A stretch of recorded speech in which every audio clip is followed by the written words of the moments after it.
Good evening. My name is Adam Summers. I'm the Executive Director of Penn Center USA, part of the collaboration groups that are putting this on. I just want to say a few words about Penn and how this event came about, and then I'm going to pass it to Prince and we'll go on with the evening. There are 145 Penn Centers around the world that are involved in two tracks of activity. Freedom to Write, which is what Penn is most famous for, which involves getting writers who've been in prison for their writing or speaking out of prison around the world. Defense of the First Amendment here in the United States.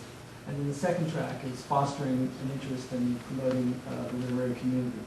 And our area of activity is everything west of the Mississippi, but we're focused here in Southern California. And about 2 years ago, we had this idea based on granting that was available from the Los Angeles City Department of Cultural Affairs, who funded this event. And they were looking for ways of promoting the various diaspora groups in the city. And so we got this idea that we would bring together writers, sometimes of different generations, and sometimes with academic contextualizing, their literary scene and having them talk about that. And so this is the fourth in a series that started with a Korean American event, an Ethiopian American event, a Persian American event, and now the Thai American event. And next year there'll be two more involving the Armenian diaspora and the San Salvadorian diaspora. So basically that's how we got here. And I'm going to turn this over to Prince, and then I hope you enjoy yourself this evening. There'll be some refreshments later, some Thai food of all things, think of that. And then all the writers have books that you can buy, and I'm sure that they'll stick around and sign for you, so support them if you can. Thank you.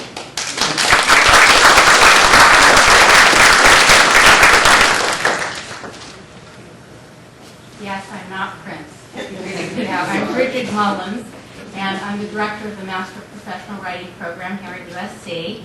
And we're so thrilled to be co-hosting this event with Penn. We're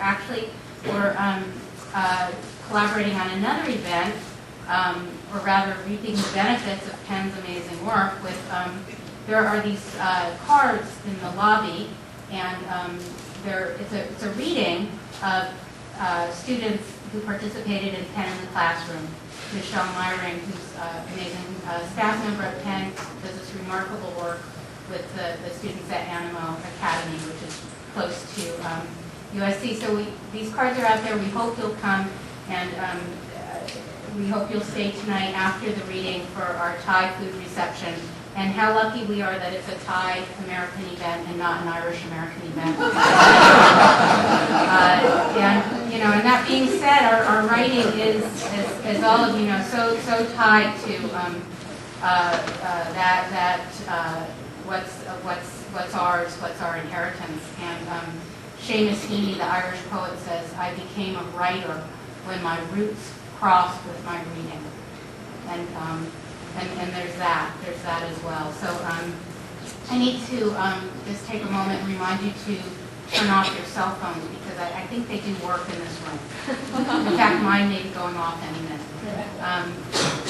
So the order of tonight's reading, the structure of the reading is that I will be popping up and down, introducing the writers very, very briefly. And my name is actually spelled like this. It's Irish.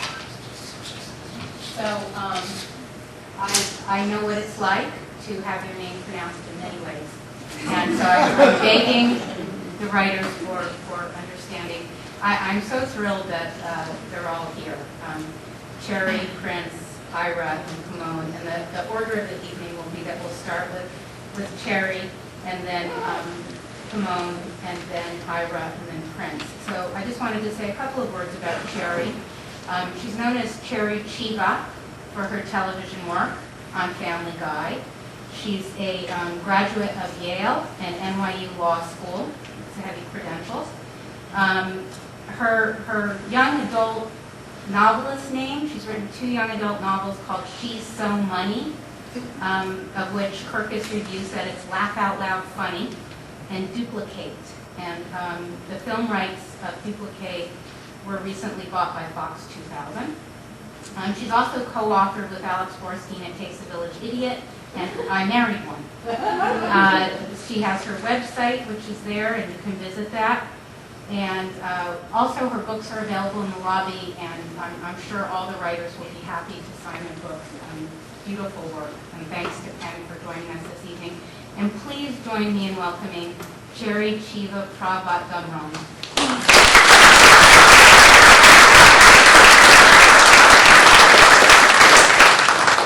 Like totally right. Awesome. Okay. I'm going to be reading from So Money, which is a young adult novel about a 17-year-old high school senior named Maya, who is a waitress in her parents' Thai restaurant. And one weekend, they leave her in charge, and she immediately screws something up and racks up a $10,000 health department fine. And the only way that she can think of to get the money without having her parents know is to team up with Camden King, who is this rich, popular, obnoxious, hot guy at her school. And they sort of start this elaborate homework cheating ring where like she and her smart friends get paid to do him and his rich friend's homework. But before that happens, she is assigned to tutor him in algebra in school, and that's how they meet. And this is the scene where they meet for the first time. You know, Camden said as he walked up to the study room where I was waiting for him, "You should be wearing a tighter shirt." He plunked down in the chair next to me, elbowed the door closed, and looked me over from head to toe. What? I stared at him, hoping that either A, I heard him wrong, or B, I heard him right. But he had a reasonable explanation for his annoying comment, which he was about to elaborate in a very polite manner. He kicked his feet up onto the table and leaned back. "You're pretty cute, but you don't really have much going on up in this area," he said, waving his hands in the general direction of my chest. "Tighter would help. Emphasize what you do have." He put his feet back on the floor, glanced up and down at my outfit, and then turned to check out his own hazy reflection in the study room window. He yanked off his hoodie to expose a blue and gray ringer tee underneath. And I would have admired his biceps if he hadn't already been doing it himself. "Maybe you should worry less about what I'm wearing and more about the fact that you're flunking algebra," I said icily. "I'm not flunking," Camden said. "I'm getting a D. Didn't they give you all my info?" He leaned over and looked at the cover of my notebook. "Male? Maya." "Whatever," he said, "your handwriting sucks." "As to your grades, we should probably get started," I said, yanking my notebook away from him and taking out some pencils. "Do you have any homework you want to go through?" "Homework? Sure," he said agreeably. I would have been surprised at the sudden attitude shift, except for the fact that it lasted about 2 seconds. His cell phone beeped, and he spent the next several minutes sending 10 different texts to various people. Somewhere in the middle of the process, he pulled an algebra book out of his backpack with his non-texting hand and shoved it in my general direction without looking at me. It slid off the table, and I leaned over to grab it. "Nice ass," Camden said from behind me. I quickly sat back up. "Too bad your personality doesn't match it," he added. "And too bad your brains don't match your dad's bank account," I shot back. "If they did, we wouldn't be here." Camden stared at me for a moment, opening his mouth and then closing it again before breaking into a grin. "Wow," he finally said as he got out a mechanical pencil and started clicking it noisily. "You're an interesting one. Most girls are so stunned by this whole business," he waved the pencil at himself, "that they can't even attempt to be bitchy."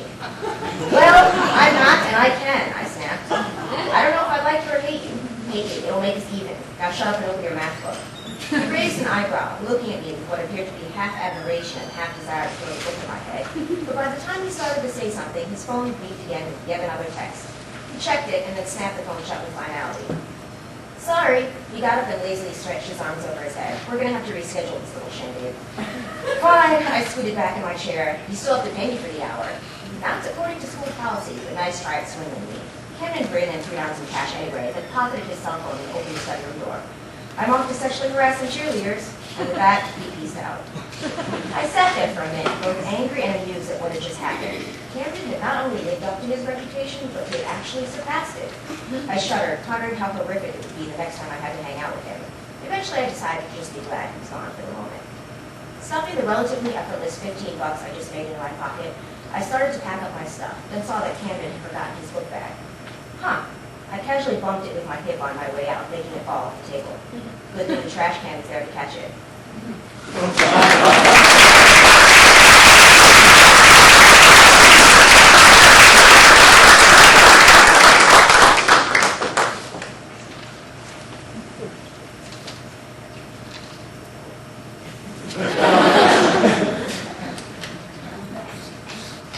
Our next reader is Pimone Triplett. I first met Pimone only a few years ago when we were students at the Iowa Writers Workshop, and even then her poems were so accomplished and elegant. of her work, David St. John says, her work can travel from Bangkok to rural America with a truly natural elegance. She's the author of 3 books of poems, Rumors, The Price of Light, and Ruining the Picture. She's also the co-editor of the essay anthology Poets Work, Poets Play. And her work has been featured in many of our most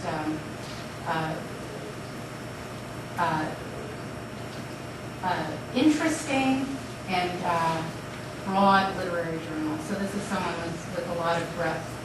And she's been anthologized all over. She's an associate professor of creative writing at the University of Washington, and she lives in Seattle. And we're so thrilled she could join us here today. Please join me in welcoming Pimone Triplett.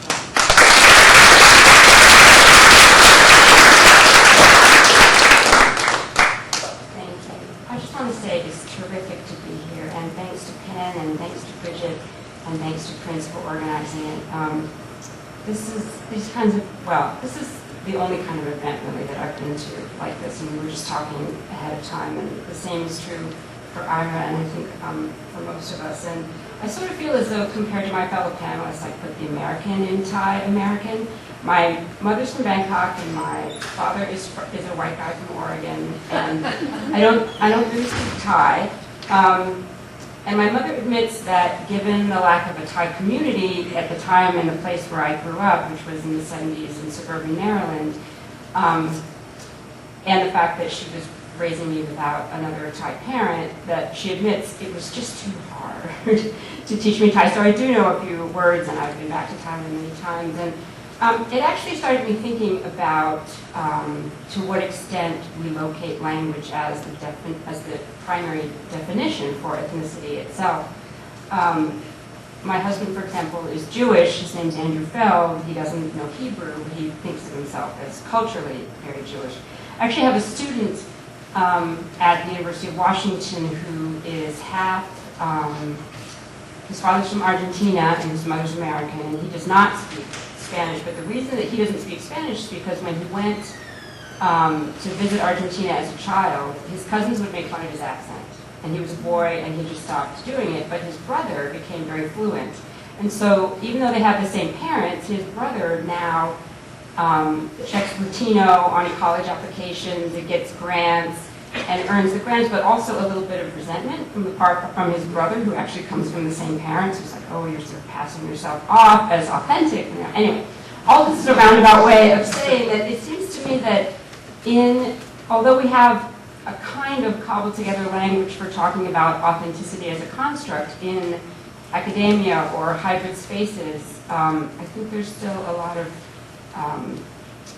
that we need a language and a set of sort of cultural guidelines, I guess, in some ways, or just meetings like this, groups like this that come together that give us, other kinds of ways of talking. Anyway, the first poem I'd like to read is from a book called Price of Light, which I don't have with me, but it has to do with language confusions, and there's sometimes gainful disorientations. And I'd just like to point out that in it, the speaker encounters a boy and is partially changed by that person temporarily, and that person is usually taken to be Thai, but actually I've intentionally left the cultural orientations of that person ambiguous. It's called Story for the Mother Tongue, Bangkok to Chiang Mai. Went to see the there that was for me full latitudes, umpteen tracks of world away. On the train, as it happened, sputtering to break half-hour time up the country's question mark coast, feeling beneath my feet a churn of steam and tin can, hiss of didram, bike spoke, cold gutter balls in the aluminum feast. A full car hummed with that one tongue, not mine, but almost. Since it was my own aunt, after all, who sang out from the platform that morning not to be kidnapped, Pa, by anyone, nor taken into the jungle for who knows what. And so I knew a little of this music, falsetto, bounce, and stutter up from the lungs of my mother often enough. It came to nothing against that din in the aisles, boxes and loose seat straps jostling, the rise and fall pitch of two kids wrestling their plastic bags, curry slick. A boy beside me, teenaged, kept coughing the way a kitchen timer ratchets backwards. He fed his dog mangoes clumped in sugar and red pepper, the cage wrapping for miles in the window smear of rust and whiskey light. Until finally something happened, so this couldn't be the one about the exotic anymore, but instead I had to brace myself as the train lurched forward, suddenly stopped. And how standing in line for the bathroom, the boy pushed himself into me then, his hand hard on my chest, high, I don't know, booze on his breath, maybe, I don't know. I couldn't get free when he whispered into my ear in English, Jesus Christ, and then slept, his lips moving slow, like words he'd just learned, like reciting after the teacher in class. Later, alone in the WC at last, gray waves of fluorescent power buzzing, off, then on, then off again, one fist-sized window, one way to look out. I stared down, awful batter in the hole, a grid near the feet, grinding one blackness up against another. Longer I stared, the more I could feel space shrinking all around, the crowd of us skimming the river tracks we rode on, and no still point in any of us. By then I thought the water running with no quiet under the blood and tissue, face and bone, door jammed, and then just sounds bouncing in small blocks, the syllable, koan, which in Thai means person, though I thought it meant please when they came from me out at last, words I must have made when pounding on the walls just then, koan, locked in place, the seconds breaking open, mine and endless, and the train moving slowly on. This next poem is from Rumor, and it's partly about the tsunami of 2004, so I don't think it needs too much introduction. It's called Last Wave. No warning, the fissure, the wave, the wreck, reckoning. No warning, mantles woe unto trench maw, bespeaking megathrust. And ocean receding, fish flapping in sand, silver. Till water curved its back, crashed, spurting stones, dogs, shards, children. Sky, sea, two schools unwinding in wet. Though tourists were in love, the building-sized blue arc above them. No warning, TNT force of 32 billion tons. And the father's back slapping hard, water's uppercut coming on full, and the arms shooting open, the child let go.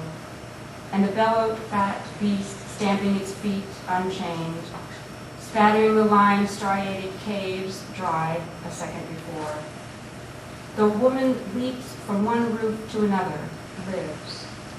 Though in village legend, long drought follows the flood, and the tectonic subducts drop-kick one plate against another.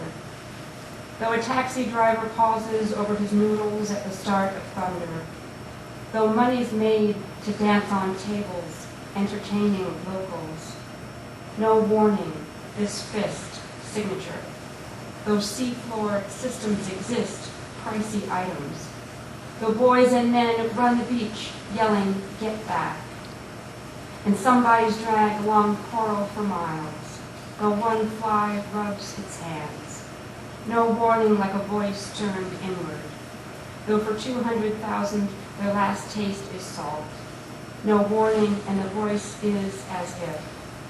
Sky, sea, the two spools unraveling, the voice breaking, birthing, upwrapped, outrun.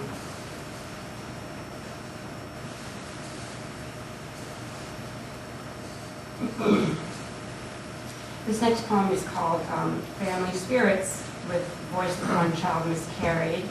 And it's true that there's a voice that interrupts, that is kind of the disembodied spirit of the miscarried child. And my mother's family happens to be part of the military. In fact, they tell me that He was one of the 32 members who led the coup d'etat in 1932. And so inevitably I have some ambivalent feelings about the military, I suppose. But the only other thing that you might need to know is that the compound where most of my family members live when I go to visit is all in one place, and it's called the Place of Snakes. Family spirits with voice of one child miscarried. Come in, everyone does. This is the house of our name, a tourist destination. Here the legendary general, Father's Fawn, travels forever, his flame of fluorescence and burning incense. Also, we've got the World Bank posters for sale. Servants humming to pop tunes atonal, suffering the streets' traffic blather. We've got boas below the driveway, a blue coral in the toilet bowl. As for the others, the blind and sunbeam, the pipe and whip snake, the dog-eared or dwarf. When someone rattles at a lily's foot, we listen. Oh, but you can't be always, you see, in residence. Can't hide behind the fence of your city forever. Why should more souls come down in sun, in sever, be whosoever accident makes of skin? Child, our sleep is your dream, danced open each morning by the girls selling fruit and rice. There's a spank of hammers on tin, a clank of constant construction, sprouting capillary action, heavy electrical veins. Born into the trade for money and motive, we love any one long time, each of us all together. To be poured over the stone for the repose of flesh and its closed riddles, but not to give as if wrong, a stroke of soul, a joke that still lives like a fugitive, spirit that's being broken. Built by a man in love with change, this house of our name. Yesterday, the seer, the one with the hole, the mole on his face, told us how grandfather comes back to this place often. He sits in the gold-flecked pagoda, picking beige leaves from the money tree, eating one apple after another. Planned the fall of the king, ruled the city by charging for water. In this family, we sigh, if only he'd been corrupt, we could have been really rich. Please, give more detail. Things sexual come mostly unclear. Who's the host? What's below wet groundswell? This taste of salt is a business. Say you sell the heart on fare-thee-wells, then best is not to be born. But there is also kindness. My cousin carries the torch at our grandfather's cremation, bowing in uniform, jaw braced above his bright gold buttons, head bent, fingers splayed. Later he commands all paper flowers thrown into the fire. Here's yours. Let it go. The smoke alone helps the spirit to rise. Coming back with ashes in his hands, later he tells us, because of the sense of burning body and his love, he'll never eat bread again. Shadow falls on rock, aftershock, refusal. There's the first canal, birth, and the other then. If unborn, the stain can remain so within. So wedded to thin shadow, it still goes to speak. Child, I don't know how else to get at this. Goes the rumor, this life, space for rent, as we own a corner of land that used to be slummed, that's called the Place of Snakes. As for this being poured into space, name, body, the era someone oh so subtly plots you unto, maybe it's side-winding, maybe it's serpent. The skin comes off. Once I stood by a river watching the skin come off. Remembering of how much we wanted you, which was not enough to keep you turning back. Behind, along the path, the snake had come, dirt combed loosely, showing its tracks for a while. Thank you.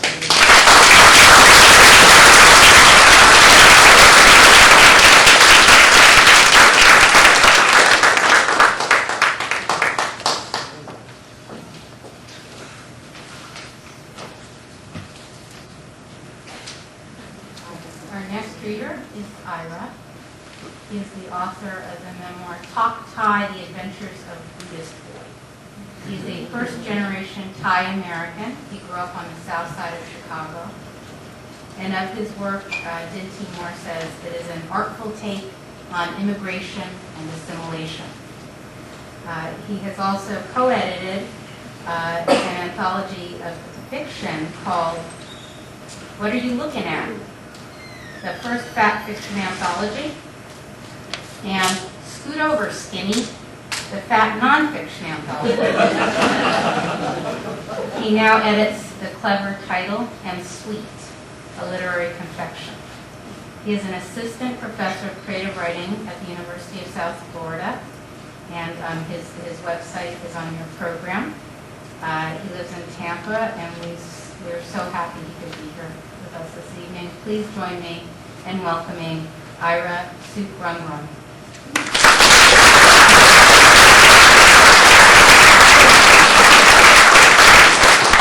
I wore my little special t-shirt today. Thank you for coming, and thank you, Prince and Bridget, for organizing this event. This is so special, so great. I'm going to read from my memoir, Talk Thai, The Adventures of the Buddhist Boy. I'm going to read the first chapter, a little bit from the first chapter, and I don't think you need to know much about it, except for I was raised by three parents. My father, mother, and Auntie Sue. And Auntie Sue was my mother's best friend, and they met in the hospital. They worked as nurses at the Chicago hospital, and they met there, and they've been inseparable ever since. So this was how I understood the world. I am Thai. Thais are superior to any other race. Ask any Thai, and he or she will politely admit to it. We will tell you that Thailand is the only country in Asia that has never been colonized. We will say there is no better cuisine on the planet, that no other country has a dish that can be salty, sour, sweets all at once, and our jasmine rice kicks the ass of all other races of rice. We will say our flag is red, white, and blue too, but prettier. We will tell you that there are three things Thai people universally keep in our hearts: our country, Buddha, and the king. We will tell you that our king is the longest living head of state in the world and one of the greatest men to set foot on this earth. Disagree with us and risk execution. I was born 11 days before the bicentennial in Chicago, during a time when the country was going gaga about being America. Among these proud people were scared Thai immigrants living at the time in a small apartment in Irving Park, close enough to Lake Michigan to hear the waves. They were starting a Thai family 8,000 miles away from their native home, and they were determined that this new baby, this bicentennial baby, would be raised to be nothing else but Thai. This is a Thai home, they said. You are Thai. My family, my mother, father, and Auntie Sue moved into a bi-level in Oak Lawn, Illinois, a southwest suburb of Chicago, shortly after I was born. Here was Thailand with American conveniences. Here we were Thai. We spoke Thai, answered the phone with Sawatdee. We ate Thai food made with ingredients purchased at a Thai grocery store on the north side. Bedtime stories were Thai, not the Three Little Pigs, not Little Red Riding Hood, but tales of Buddha defending us from monkey-faced demons. So when Mrs. Savaggio, Mrs. S for short, called my name in the roll, hesitating before pronouncing it, bringing the attendance sheet close to the tip of her nose, a movement I would see many times in the years to come, my notion of the world changed. I rose from my chair, stood up straight, pressed my hands together, and bowed my head like a proper Thai student. In Sunday school at Temple, I greeted my Ajahn in this manner. Why would this be different? I wanted to be the warrior my mother spoke of, wanted to stand the tallest and straightest, wanted to show my new teacher my abilities were far superior to everyone else's. But the silence in the classroom made my body crumple. I felt the cold of the Buddha my mother gave me against my chest, felt the way it pressed into me like a sharp pebble in a shoe. I sat back down. The class stared, white faces twisting in wonderment. Mrs. S smiled nervously. I looked down at my linked fingers. When the school bell rang at 3, my mother waited outside the gate with other moms. She stood apart from them. She had come directly from work wearing her nursing uniform. Auntie Sue waited in the Vito down the block. When I came out, my mother waved. I ran to her crying because the day had been confusing and fast and she was not there. She, who up until then had always been there. "Why are you crying?" she asked in Thai. I grabbed onto my mother's waist. "Big boys don't cry." Mrs. S came from behind. I sobbed harder because earlier in the day she had threatened the boy next to me with her evil eye, saying she could see what he was doing even with her back turned. She looked like a witch, her hair gray and frizzed, face gaunt as if she constantly sucked on a lemon.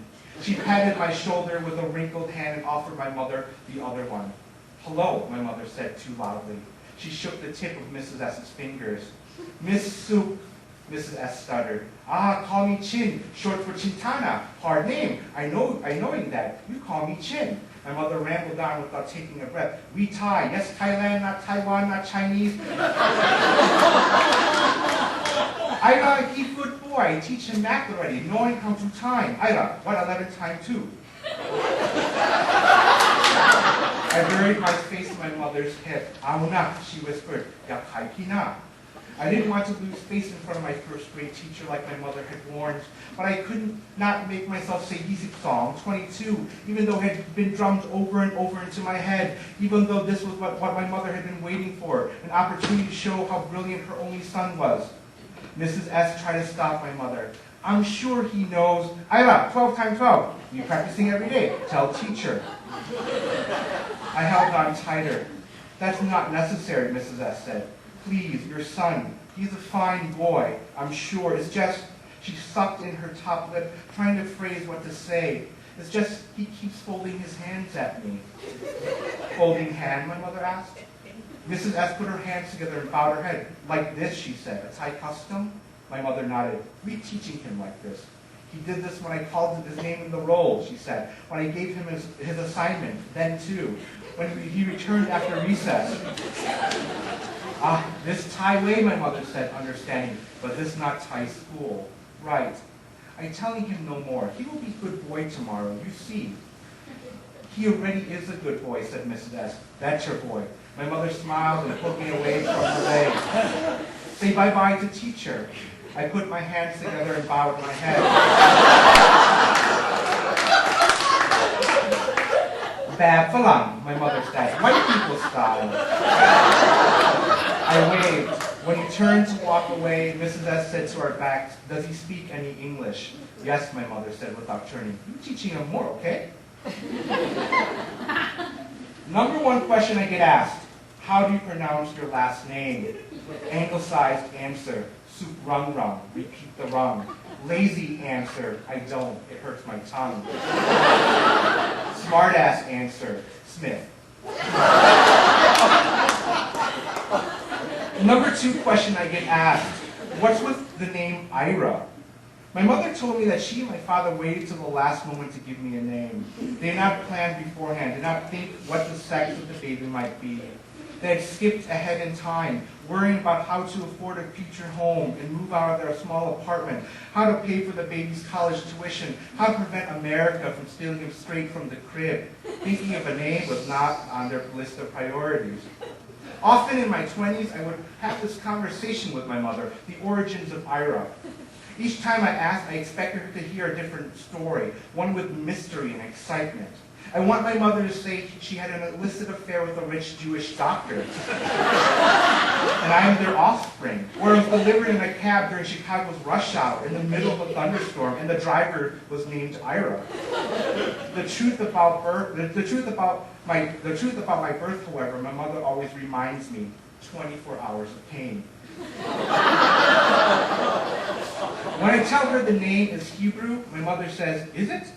When I tell her people assume I'm a Jewish lawyer, she says lawyers make good money. When I ask her why not a Thai name, she says too long. When I tell her she can't even pronounce my name correctly, Ira, not Ila, she laughs. When I ask her if she knows the meaning of my name, she says, means son. Before school each morning, I chanted quietly, I am a warrior, I am a warrior, I am a warrior. I put my Buddha in my mouth, an oral fixation that led to too much smoking in high school, and prayed to him, asking for a better day. I slipped into an alternate world. I am on top of an elephant, a warrior, a king, bursting through the wall of Mrs. S's classroom. With me are the animals of the world. I stand on my elephant, raise my arms up into the sky, and tell my classmates I am their leader. Henceforth, I am not a crybaby.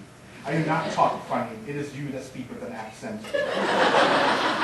At recess, I will not be pushed around. No more will I race Matt Minigan, the fastest boy in class, and get slaughtered because I can morph into a cheetah.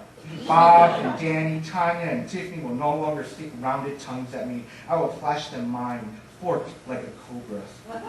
Yes, this is how the day will turn out. Much better than yesterday. Today I will be king. As soon as I stepped out of the house, however, my built-up courage seeped out of me, and the strange, invisible walls of this country closed in. I remember watching a nature show about bees on PBS. Remembered that if an alien bee mistakenly flew into a hive, it was immediately terminated.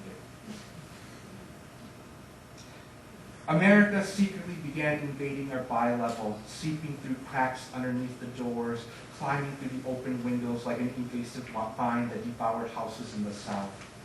I consumed television. I practiced my English by reciting lines from sitcoms and TV shows. Here's Johnny. What are you talking about, Willis? To the moon, Alice. I sat a foot away from the screen and sang commercial jingles. Oh, I wish I were an Oscar Mayer wiener. That is what I truly like to be. Because if I were an Oscar Mayer wiener, everyone would be in love with me. Incidentally, one of my favorite meals then was new Oscar Mayer hot dogs over rice with a dash of fish sauce. On TV, everyone was white. I never saw Thais, never saw any Asians for that matter, except for news anchors, and the news was boring. One evening, I decided I wanted to become something I could never be, not in 1.5 million years. I pondered this predicament at the kitchen table, twirling a noodle around my bowl with chopsticks. In my home, laundry was my mother's business, like cooking was my aunt's. Auntie Sue prepared a bowl of noodles for my mother, who was upstairs putting away clothes. She ladled some broth over the noodles and sprinkled scallions on top. She then placed the steaming bowl on the kitchen table and sat across with me, staring. What's the matter, she said in Thai. I twirled the noodle round and round. My aunt told me there should be no secrets between us. I could trust her with anything. I did trust my aunt, my second mother, more than anyone in the world. I told my aunt I wanted to be white. I wanted to be a father. The bowl had gotten cold. My mother's footsteps creaked upstairs. I didn't want her to know this secret desire. Like Larry Bird? Auntie Sue smiled. I shook my head. Even though the Boston Celtics star had the sweetest release when he shot the basketball, he wasn't the white I imagined. I was beginning to categorize the different divisions of white. Larry was sweaty white. Tom Selleck, my mother's secret crush, was hairy white. Ronald Reagan was boring white. Boy George was scary white. The boys in my class were wild white or meanie white or stupid fart head white. Like who then? I wanted to be Ricky from Silver Spoon. A sitcom about a boy who comes to live with his enormously wealthy father. Ricky was blonde, had deep, deep dimples, and lived in a mansion. It wasn't just the look I wanted to tell my aunt, but the life. Ricky didn't have to speak Thai, didn't have to sing the Thai national anthem every morning, or have to go to temple for Sunday school. He was a white kid who faced white problems, which were, to me, simple, which resolved themselves in half an hour. Ricky was perfect white. I tapped on my bowl with my chopsticks. Auntie Sue raised her chin and straightened herself in the kitchen chair, a posture I had become accustomed to. She was about to tell me a story. Once Auntie Sue said she wanted to be like a girl in school. This girl had long hair with tiny bows in it, a fair complexion, and thin little wrists, which she put colorful bracelets around. Auntie Sue was a bulky tomboy. She was often barefoot and found herself in fights, which she usually won. Despite this, she yearned for the life of that pretty girl. One day my aunt decided to wear shoes with heels, put on her mother's long-haired wig, and applied her own makeup. I couldn't imagine my aunt in makeup or long hair, but then Auntie Sue wanted to reinvent herself. The boys made fun of her new look, made kissy-kissy noises, kept pulling the wig off her head. The old Sumon would have popped each of the boys in the nose. The new Sumon ignored them. After school, she gathered up her courage and went over to the girl and asked whether she could walk home with her. The girl laughed. I never questioned the veracity of Auntie Sue's tale. I asked her what she did. Chok na, she said. I punched her face. I wasn't supposed to punch anyone, she told me. That was not the point. The point was this. To become someone else was to deny who you were and who you might become. Do you understand what I'm saying, my aunt asked. I nodded, but I was too young to completely grasp the moral, too young to understand what it meant to be an individual. I was an immigrant's son. What lay in the far distance was uncertainty. What I was certain of was tomorrow I would wake and go to Harnu and eat my lunch that smelled like poo and try to blend as best I could. And throughout the day, I craved Ricky's life, even while part of me wanted to punch him square in the face. Thank you.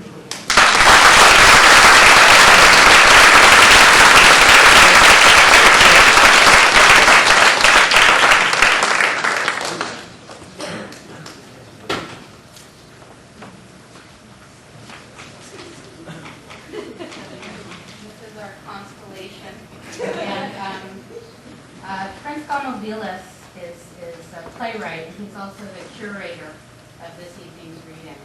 And his plays include Big Hunk of Burnin' Love and The Theory of Everything, which is available in the lobby as are the novels and poems of our other readers. Prince's play, Mysterious Skin, which is an adaptation of the Scott Heim novel, will receive its Los Angeles premiere at East West Players in September. So you can go see his work on stage. Of that play, Talking Broadway said it is provocative, confrontational, and a shocker. Prince received the Penn Center USA Literary Award for Drama, and he writes Bamboo Nation, an arts and entertainment blog. And I'm so happy that he teaches in our program here at USC in the Master of Professional Writing program. Please join me in welcoming Prince Gomolvilas.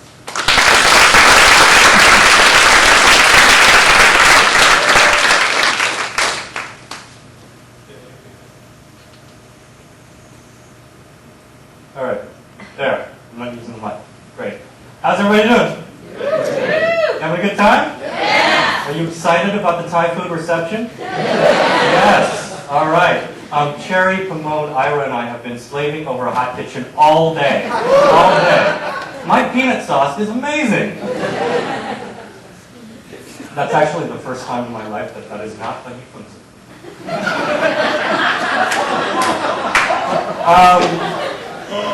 So since this is a very literate audience, I thought I would ask a very literate question. And the question is this: what is the greatest piece of Asian American literature of all time? Yaranimashita I Hotel. No, but good guess. Anybody else want to guess the greatest piece of Asian American literature of all time? The Joy Luck Club by Amy Tan. Hell no. For those of you who don't know, I'll let you in on a little secret. The Joy Luck Club was written for white people. You had a guess? Was it John O'Connor's No No Boy by John O'Connor. Good guess, but also incorrect. Well, I will tell you right now that the greatest piece of Asian American literature of all time is Bringing Down the House by Ben Mesrin. Yeah, Bringing Down the House tells the true story of 6 MIT math students who devise an elaborate blackjack card counting system that wins them millions and millions of dollars in Las Vegas. And the reason why this is the greatest piece of Asian American literature of all time is because Asians love gambling. It's true. If you don't believe me, just go to an Indian casino and look at the clientele. It's like a Filipino fish market in there. I mean, look at my dad, okay? My dad, here's a man who suffered 2 heart attacks and a stroke. he is partially paralyzed, he has trouble speaking, and he could barely walk, and he's going senile. But despite all that, this is true, he still manages to get on a bus almost every day to go to the Santa Anita racetrack. Yeah, my dad can't really function all that well in society, but he still knows how to place a goddamn bet. And the first year of my college education was not financed through accumulated savings that my parents had built up over time. No, my mother, this is also true, my mother hit the jackpot on a nickel slot machine at the Frontier Hotel and Casino in Vegas. So you see, this is a sickness. There is a wicked gambling gene that all Asians have trapped inside their smooth and tender bodies. But the gambling thing isn't the only element that makes this the greatest piece of Asian American literature of all time. The protagonist of the book is Asian American. In fact, most of the characters in the book are Asian American. But of course, you already knew that the moment I said MIT math students. Of course they were Asian. So when it was announced several years ago that Bringing Down the House was going to be made into a movie by a major production company and distributed by a major studio, I was thrilled. I was so excited. I went, as an act of celebration, I went out and bought a new rice cooker. This was now going to be the greatest piece of Asian American cinema of all time. Finally, Asian Americans were particularly Asian American men, were going to be given a fair shot in a mainstream motion picture. And this was important because despite a few small breakthroughs, many Asian American actors were still relegated to playing the Chinese waiter, or the Japanese tourist, or the kung fu master, or the computer nerd, or the dirty refugee, or the token ethnic person in the background. But in this new movie, the characters could be portrayed just like they were portrayed in the book. They were real, three-dimensional Asian Americans. And, they were all stereotypically good at math, but it didn't matter because they were the heroes of the book and they were given depth. For example, the main character in the book, his name is Kevin, and in real life it was later revealed that his real name is Jeffrey Ma. And Jeffrey is described in the book as a bright, charismatic, good-looking MIT whiz kid, a Chinese American who was in a fraternity and played water polo and defied stereotypes. And now, in one fell swoop, Hollywood could finally atone for its casting sins of the past. But then, a dastardly thing happened on the way to the movie set. In 2008, Bringing Down the House was turned into a movie now titled 21. And for those of you who didn't see 21 or don't remember 21, I present to you here tonight 21 reasons why this movie sucks. Okay, ready? Yeah. 1, they cast Jim Sturgis in the lead role. For those of you who don't know, Jim Sturgis, the star of the Beatles musical Across the Universe, happens to be Caucasian. Not only that, but 2, Jim Sturgis is so white, professional photographers could use him to take light meter readings. Now, just to be clear, 3, Caucasian Jim Sturgis was cast as the character based on Chinese Jeffrey Ma. But here's what bothers me most. 4, I was hoping that they were going to give him buck teeth, tape his eyes back, and have him do a funny accent, because at least the audience would notice that there was something fishy going on. But they didn't do that, because 5, it's worse. In the movie, the character has been completely changed into a white guy with absolutely no trace of his original Asian American identity. So, 6, most of America never knew, and will never know, the act of complete cinematic whitewashing that took place. Now, don't get me wrong.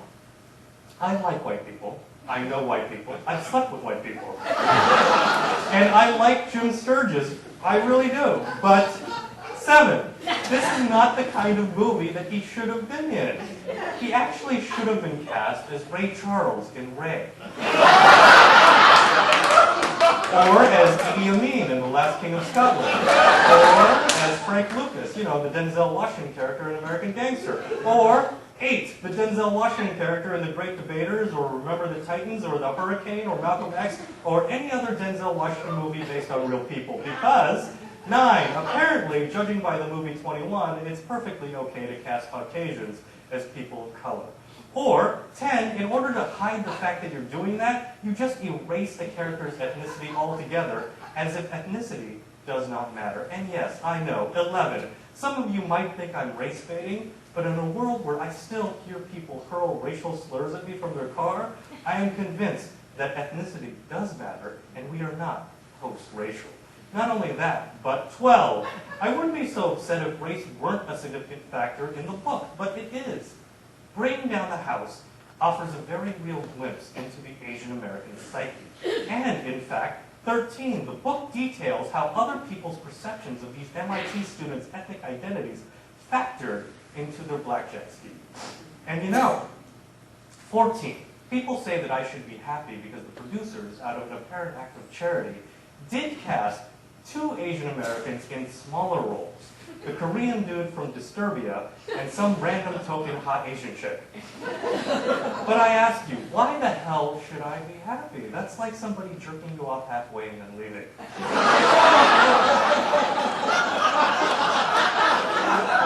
And what's so wrong with that? Well, 15. Did you know that it has been scientifically proven that you can die from blue balls? And this movie still upsets me 2 years later because 16, it's happening all over again in 2010. Nickelodeon's wildly popular animated series, The Last Airbender, which features characters of Asian and Inuit descent in a definitively kung fu-filled Asian fantasy world, has been made into a live-action feature film starring Noah Ringer, Jackson Rathbone, and Nicola Peltz. In case you haven't already guessed, 17, the movie's 3 lead actors are so white, they make Justin Bieber look Cambodian. And once again, 18, the studio threw people of color a bone by reluctantly caving into pressure and casting one ethnic actor in a lead role. Sure, he's the great Dev Patel from Slumdog Millionaire, but he plays the lead bad guy. If anything could be defined as a douchebag move, that's it. What's so mind-boggling about all this is 19. The movie is helmed by South Asian director M. Night Shyamalan, who really should know better. But apparently, he doesn't. And there's really nothing I can do about it. Except ruin the endings of his movies. So,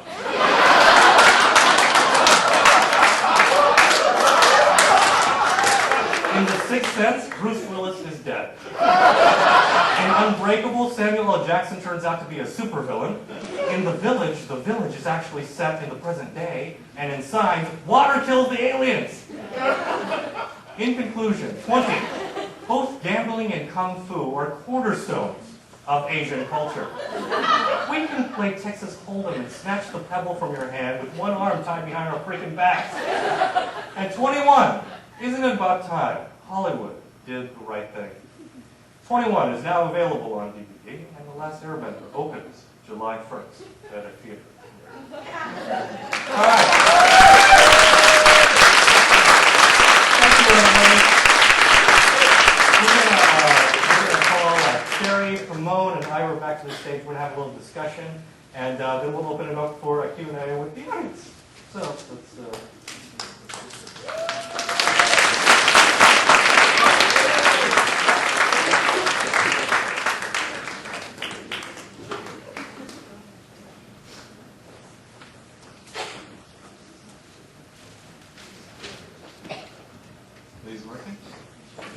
Oh, I think you have to put the sound all the way back up. Thank you, Quincy, for doing our tech. Thank you. Where is famed author, award-winning author, Noel Alumet? There he is. He actually took the pen up with me. So thanks for launching this. So, hi all. How's it going? So I thought we'd chat for a little bit before we let them open it up for a Q&A. Oh, this is like so in the way. I'm gonna move this.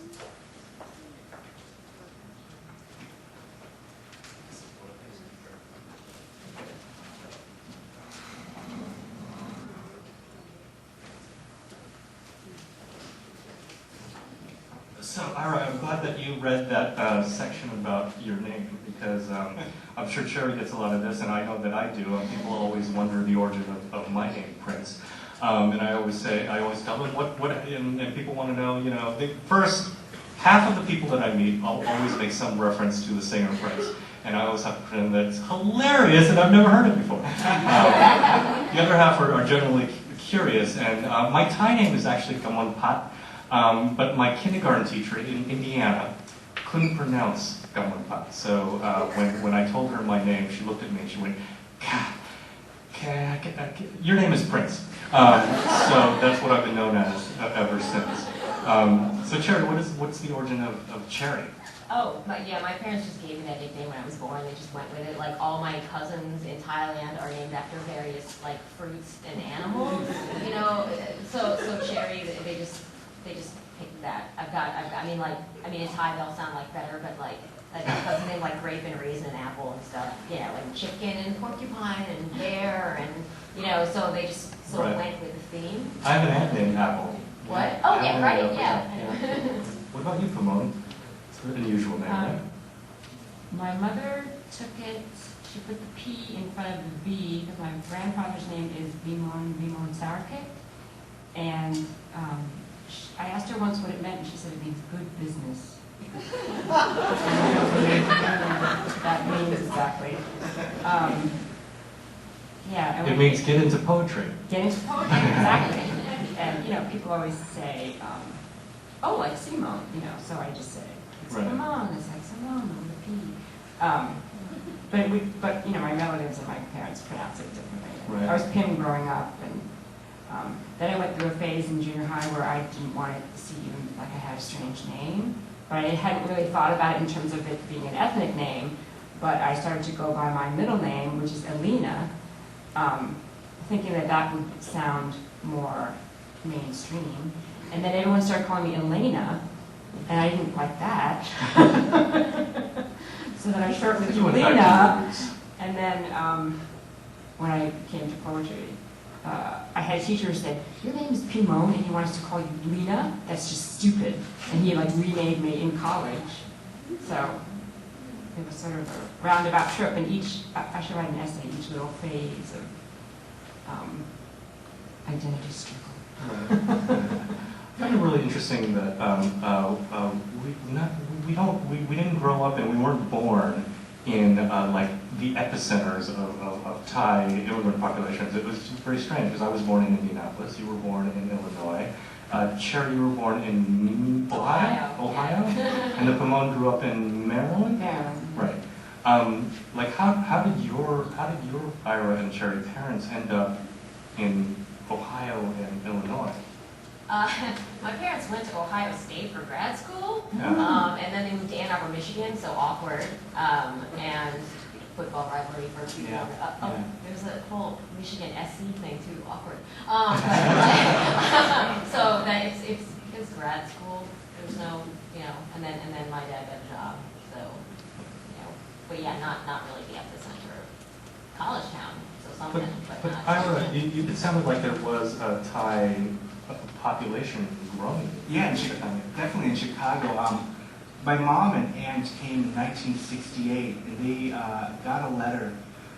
Letter was sent from the Chicago Cook County Hospital, Inglewood, sent letters to Thai nursing schools, asking for Thai nurses to come work in Chicago. And so my mother and aunt decided this could be a good move, even though they love Thailand, they love their family. They were going back to make better money for their family. And so, actually, if you look at the 1960s, late 1960s, most Thai immigrants are from the medical profession. And so, in Chicago, there's a core. We started the Thai Association of Chicago and the Thai Temple were started by nurses and doctors in the 70s. So there is a big population that's primarily doctors and nurses. Like spread out in the Midwest, because my mother was in a nursing program at IU, and that's where she actually met. My parents actually did not meet in Thailand and then come to Indianapolis. They actually met in Indianapolis, which I always thought was kind of weird, because like, who goes to Indianapolis, right? I heard you talking about, maybe in an interview or something, Ira, about your parents' intention to always return to Thailand at some point. Yeah.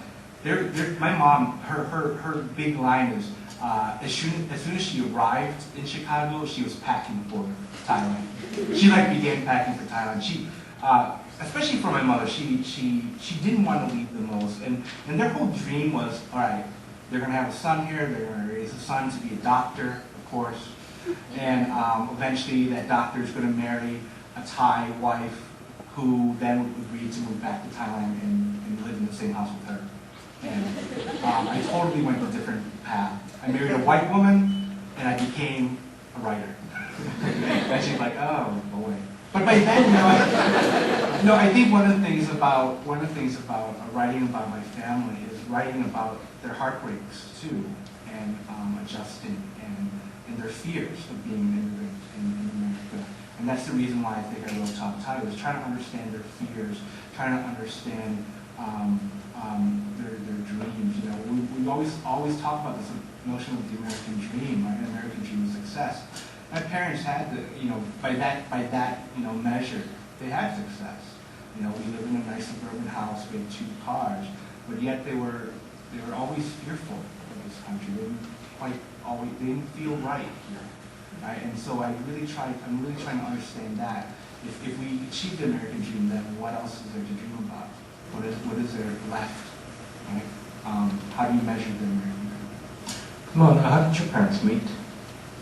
My mother was a secretary for the World Bank, and she was of the generation and the background of people for whom coming to America to polish your English was kind of like finishing school. And in fact, at one point she was a secretary for like the head of the World Bank. So she was promoted because her English was actually really good. And my father was a labor economist, and he was, and they lived in the same apartment building in Silver Spring or something like that.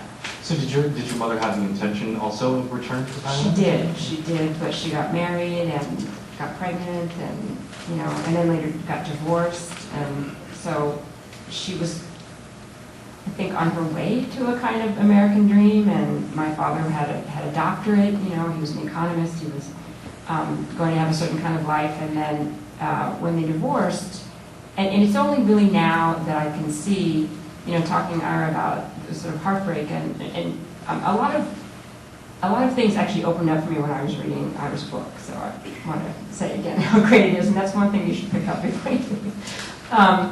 The more I go to Thailand and I talk to my aunts and even talk to people here, the more I understand how many of my mother's own characteristics as a person have to do with her being Thai in a way that you don't understand when you're a child. You just think, well, that's just your mom. And I also start to understand how the family lore is not that culture was a huge part in their divorce, my parents' divorce, but of course it really was, and to this day I see ways in which they just really couldn't communicate across certain kinds of terrain. It was just sort of impossible. They had different expectations about life. They had come from just totally different backgrounds. She came from a wealthy family. He came from a very poor family. There was that too, but they didn't, obviously they worked out some things, but their disparities now seem very apparent. And in fact, whenever friends meet them and think, I cannot imagine those 2 people being married. They seem the most different people that you could possibly imagine. Right. You're mentioning your parents' divorce actually reminded me of something. I was thinking how actually race doesn't necessarily even have to factor into sort of disparity that 2 people can feel about their identity. Because my parents are both Thai, and they both divorced as well. But my mother is very, very rooted in the United States, and my father is not. And he has always had the intention of going back to the United States, but my mother has firmly said that she doesn't want to go back. This is her home, and she would never imagine that. And that's sort of one of the things that led led to their eventual divorce of two Thai people who for better or worse, America has affected them in some way or another. Right? Did she come to, was this her original thought when she came to America, that she was going to stay? You or know, was it something that... I think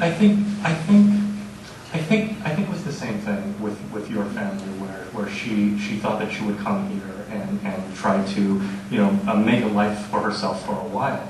But I think that she did have the intention of returning at some point. But eventually those priorities change. Cherry, are your parents? Do your parents run a Thai restaurant? Yes. My parents are woo, yeah. Where? There's two of them. They're in Ann Arbor, Michigan, and they're called Lotus Thai and Barney Thai. So get there. How's the food? It's awesome. They're still. I mean, I think they came here for school. And they had the intention of going back, and then it just kind of fell by the wayside, and then they, opened up stores and Right. things. So they're very much rooted. Oh, they're not in going America. anywhere. They're having, they're there. You know what I mean? Like we're here. We're not going. Like me and my brother are here. I think they're sticking around. I think they're always entertaining. Like, oh, we'll just go back more. As we get older. But then they decided to open restaurants after they retired from other jobs. So they don't have as much time, I think, as they want. So maybe later. You have a law degree. Yeah. So then where did the transition happen? What was going on? Okay. It literally happened like right when I graduated from law school. I decided not to take the bar exam, and instead I was like, okay, I'm moving to LA. I'm going to try and do this writing. I mean, I didn't. That's pretty much how it happened. I just basically, my parents tried to give me a car, so I drove here, and then while all my friends were studying for the bar exam and taking it, I was Wait, they let you? They let me. You said you were going to go to LA to go be a writer, okay. and Here's then you go? I mean, that's the whole thing. It's like I was a psychology major, right? They were like, okay, that's useless. You have to go to law school or medical school. Medical school was out, okay, like in high school. But they were like, you have to become a useful person, and and I was like, all right. Instead of the useless person you I'm are. totally useless now, and so I went to law school. Obviously, it was their idea, like duh. And then I was like going to drop out, and I was in New York City. It's cool, whatever. It was a whole thing. Oh, I'm halfway through. Okay, so I didn't drop out. I should have. But then when I was done, I was like, all right, I'm doing this writing now. So then I came here and got a job at CAA, and then worked my way through many assistant jobs. But that's. Right. Like, if they had not been like, you are definitely going to go to law school, like, maybe I would have just came straight out here. I don't know. So you wrote, I read that you wrote She's So Money after you had been working at the Family Guy for a while, correct? Yeah. And you sold She's So Money as a proposal? Yes. Cool. Which, I got super lucky. It's rare in the world. Pimone, how did you get your start in writing? With writing. Oh, I'm talking to Pimone now, but I got you. Oh, sorry. But you can. Your story's better. No, I totally misheard you. I just had a pretty typical. I had a great high school teacher. I didn't fit in high school, all that kind of thing. It is true that when I went to college and the University of Iowa, it never occurred to me that I could write about Thailand, or that I could write about my mother's background, or that I could go there and see what was there. And it didn't occur to anyone else either. And in fact, when I said to a professor at Iowa that I wanted to go there, and I sort of explained some things about my family, and he said, well, no wonder you want to go, but if you write about Thailand, you'll never know when you get published. This was in 1990. You'll never know if you get published whether or not you got published because the poem is good or because they just want to put something ethnic out there. So you better watch out for that. So that was damaging. Then I went to... Wait a minute, but does that mean I can write crap and then they'll publish it? There you go. Oh, Yes. wow, hey, that's a good thing. Right. That's right. That's exactly the logic of it. And it didn't even really occur to me that was... I questioned it, but I also... but it rattled me. you know, it routed my self-confidence. I was only, you know, you're 20-something, you're trying to figure out how to be a writer, and what your professors say is important to you.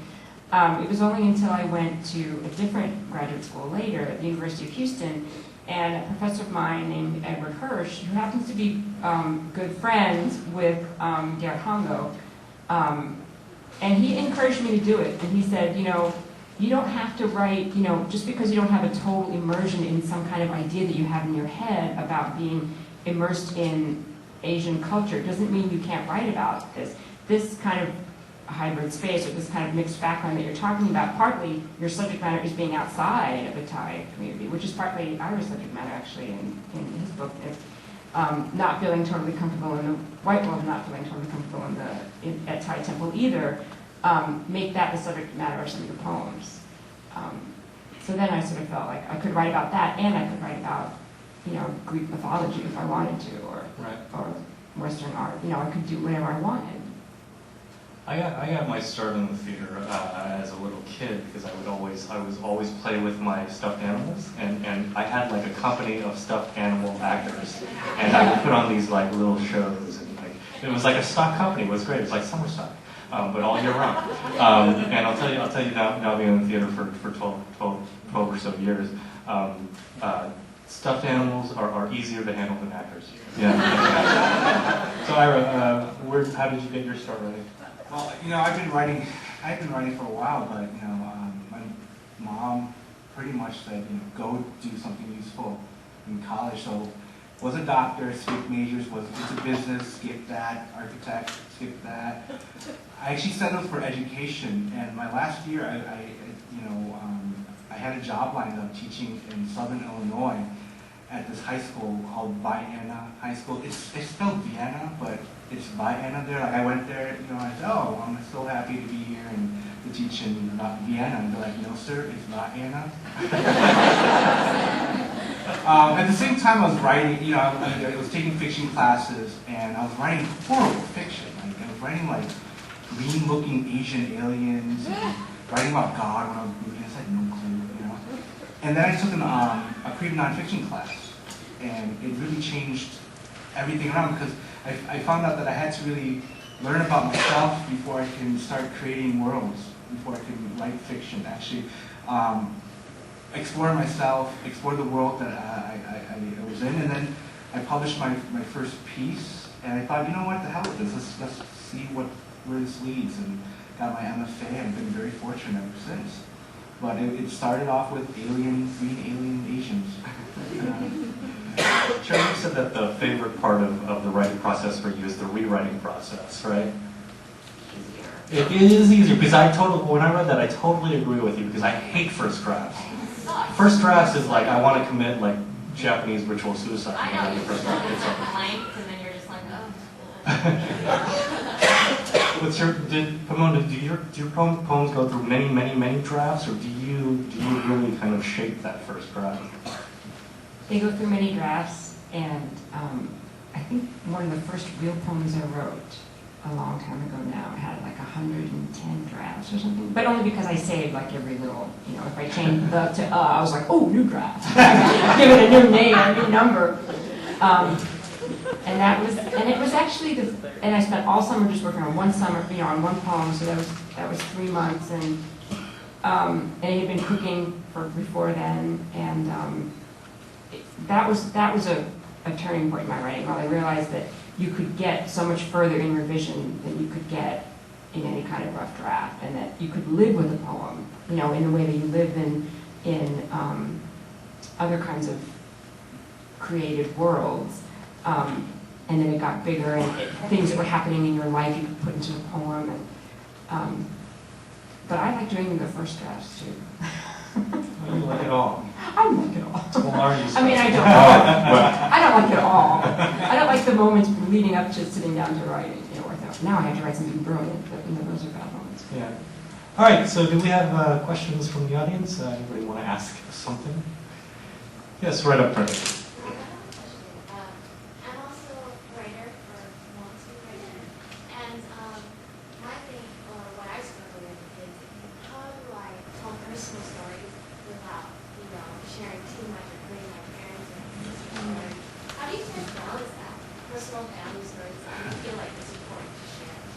Okay, so for the recording, I'll repeat the question. Her question is, how do you write personal stories without hurting people you're writing personal stories about? Right.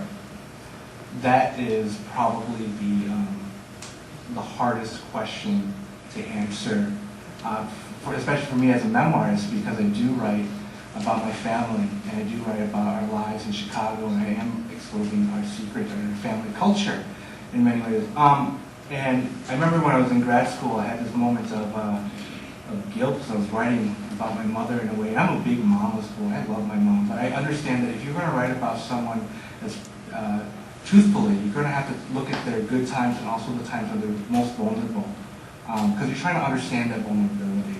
And that's the thing too. You're writing to understand. You're not writing to expose. That's one way you should think about it. You're not exposing someone. You're not going to seek revenge on the page. You know, all that bastard, I'm going to give it back. You know, you're really writing to try to understand more than anything. Understand how these people played a role in your life, right? How essential they are to your life. But the other thing I always think about too is, you know, anyone familiar with Maxine Hong Kingston? I love this story about how she wrote this book, Chinaman, about her father. And even in the book, she says, "Father, I'm going to write about you. If I got this wrong, please speak up." And of course, he never speaks up until she finds like a translated copy of Chinaman after her father passed away. And in that copy, there's like this in the margin, or X out pages, or in the margin would be like, "Daughter, you're such a beautiful writer." You know, and that book, this book, was the best communication between Maxine and her father. And so what I used to do is that I started giving my mother and my aunt pieces to read, and I would leave it on the kitchen table. I wouldn't say anything, but I would wait until, like, you know when something's read, that bent corner, you know. And my mom obsessively drinks coffee, and she's so great at spilling it too. So I would see, like, you know, all these coffee stains, but I would want to say, I want my mom to say I'm full of shit, but she never said anything until one day we're sitting in an airport and waiting for a flight to Thailand, and she just goes, "You make me too funny." That's all she said. But in many ways, when she said that, it was almost as if she gave me permission. You know, go ahead and write whatever you need to write. You know, but it is a hard thing. A lot of writers wait until everyone's dead before they write about them. Some people are open about it and show the people they're writing about. Some people don't, and they deal with it. I have the luxury of working in the theater, which is a very transient form. And that story that I told actually comes from a storytelling show that I do called Jukebox Stories. And it's a show that I've done many times in the Bay Area, and I've traveled around the country with it. My mother, none of my parents, my mother, my sister, I tell this story about my sister, some of you know it. My mother, my sister, my dad, none of them have seen the show, and I've effectively kept them from seeing it. When they somehow find out that I'm having a secret show, I tell them some lie, like you can't come tonight because the artistic director of the Mark Taper Forum is going to be there, and I'm going to be really, really nervous, and you're going to ruin my shot at Broadway. You know, I just make it sound. And so they've never actually seen any of my shows, which is pretty great. And my mom's not that great online. Like, she doesn't really understand the internet all that well, because there's like so much documentation online about her and my sister and my dad, like in video form, in print form. But you know, until she learns the internet, I think I'm good. Also, keep in mind that you know, sometimes they're really flattered. I mean, sometimes they don't take it at all the way that you think that you're going to take it. I mean, my first book, which I feel is sort of younger and has a sort of a more romantic view of my mother and her life, she didn't think it was romantic. She thought it was true, and she had no idea. I mean, one way to get out of it is to write poetry, too, because who's going to read that? Even my father won't read it. Because he's like, it's just too hard. So she'll say, well, I don't really understand what you do. So there's this kind of gap. But she read it enough to, she cried and she read it and she said, it's all about me. And she was just flattered that it was about her. And it's not all complimentary, it's about, you know, some horrible things that happened to her. So, I mean, there's that too. Sometimes people don't take it, often people take it as flattery rather than just to be in a book. Yeah. Cherry, how do your parents take reading about a young girl growing up in her parents' Thai restaurant? They haven't read it. They don't watch the show. They don't read the books. They're just happy they exist. They have no idea. I mean, it's fine. I mean, they're. I mean, it's fiction, right? Yeah. That's the thing. It's not. You know what I mean? And the thing is, like, you just throw in enough stuff that's totally fake, and then it's jumbled together. Nobody knows unless, of course, because my brother has read it, he'll just be like, oh, thanks a lot. We're just like, dude, just don't say anything. No one's going to know. Like, you know, like, don't sell yourself down the river. So it's like, spackle over enough fake stuff, and then it's all fine. We had another question back here. Yes. I'm going to stand up so y'all love what's going on. I want to thank you guys for doing this because I'm Thai American. I'm a bunch of people here are Thai American. I had no idea. I'm so sorry that you guys were existing. We didn't know each other existed. We all literally thought we were the only Thai American writer in the United States. And Adam contacted me. He's like, let's put together a Thai American literary event. I was like, oh, it's just going to be me telling stories for 2 hours? Sure, I'll do it. Then I found out about these guys, and it's like, all right. I mean, thanks to the Tuesday Night Project and everything, I was like, on Google, who are these people? Who are these folks? Anyway, so thank you. I appreciate it. I'm not going to call myself a writer. I don't want to be. I find, because I'm honestly South American, and I find that I'm in that middle line too, between Thai and America. But at the same time, I feel like I don't have anything. I feel like I'm living in like this big world that's by like the media, and especially like the Thai world. Because I don't understand a lot of politics. I really can't even pronounce a lot of names, and it's pretty much one of the cons and all the tapes I got in the videos. So pretty much my question is, when you're writing stuff, Thai influence, even from your own personal life or whatever, do you feel slightly intimidated when you start going over to the Thai world when pretty much when we're here? Like you almost feel like you're pretending or you're encroaching in a territory you shouldn't be encroaching. Like, do you ever get those kind of moments, and how do you deal with those things? Pimone, you want to start with that? Because you were talking earlier about how the American part of you was sort of in the forefront of your identity. So Yeah. How does that factor into her question? Well, I mean, the first one that I read where after the boy sort of does something that startles the speaker, who's obviously a version of me, into a kind of panic. There's a reason why I wanted to put that line, so this can't be the one about the exotic anymore. You know, there's a reason why in the structure of that poem that has to happen after the speaker has actually been describing Thailand in this exotic way, and admittedly as an outsider.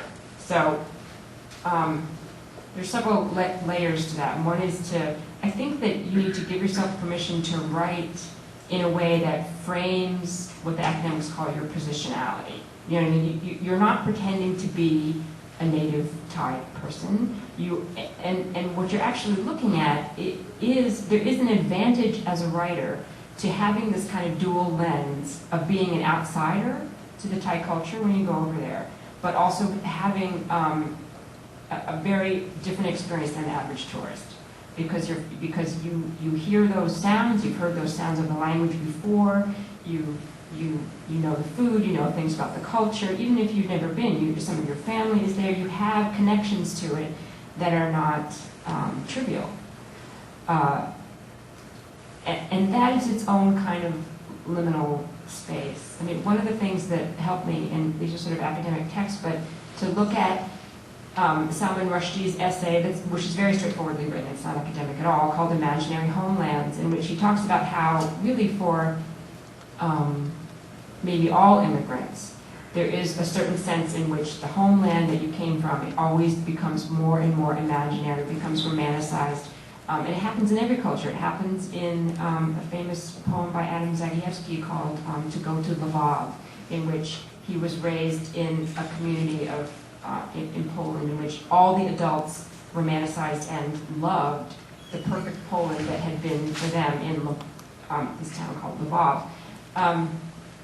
And when Salman Rushdie talks about imaginary homelands, what he says is he's really talking about a writer's sensibility.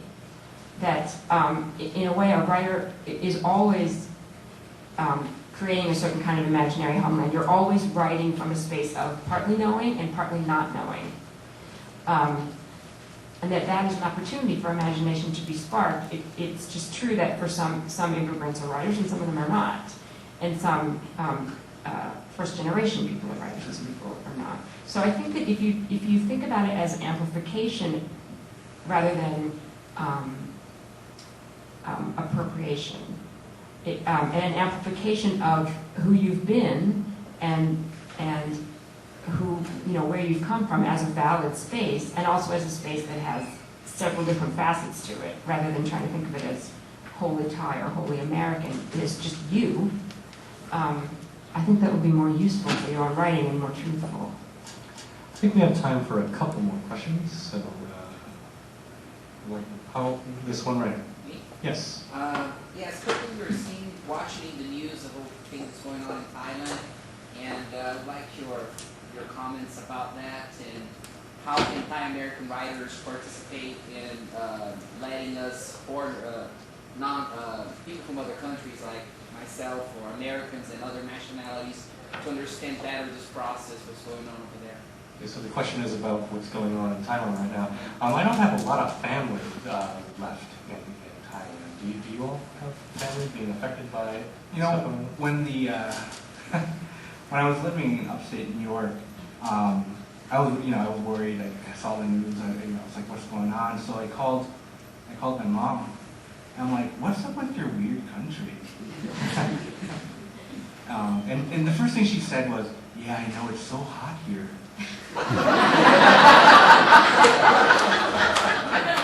I'm like, no, not the weather. She said, no, not the weather. I'm like, the crew and everything. She's like, oh, it's just a mess. And now, I think from what I hear, what's going on right now is that she lives in Chiang Mai, which is 10 hours away. So if you're not in the capital in Bangkok, she's not really affected, and she doesn't really watch. But I think traditionally, historically, this is again an unfortunate cycle that Thailand has entered. I think they've had 14 coups throughout the history of time. It's happening all the time, and it's not an easy answer, and even being far away and reading all these newspaper and reading what's going on, I still don't really quite understand what really is at stake there, and how to stop the violence. So again, it's just one of those difficult issues. When you have family affected in Bangkok? Well, not directly. My mother at first, made comments like, well, there's obviously a real contest between the haves and the have-nots there, and going on, and that's related. And there have always been these coups, but it hasn't always been, I think, played out quite in those terms, although there always is a call for democracy. And democracy obviously can be defined in all sorts of ways. One of the things that happens when you go as an American is that you see right away, that the difference between the have and the have-nots. And you see that here, too, in America, obviously, but in a way, because it's your culture, you are blinded to some aspects of it. But when you go to visit, you see, the nice suburban-looking, always LA-style houses in these, and then, the sort of shanties right next to them. And most of my relatives have, help, have servants, and I don't know. I don't know what the solution is to those kinds of problems, which you know, it's not just between the have and have-nots between, obviously, in one country. It's also a dilemma that happens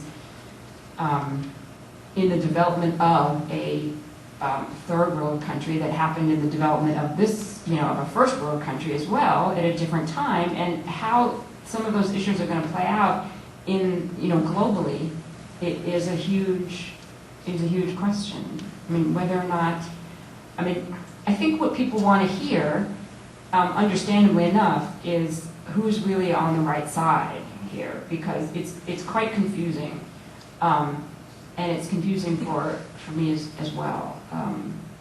I don't, yeah. It's funny because like even I have a friend who, my mom's friend actually, who's a doctor in Florida, and my mom came to visit this year for the first time in Florida, and we went to his house and he asked, are you a yellow or a red shirt? Mm-hmm.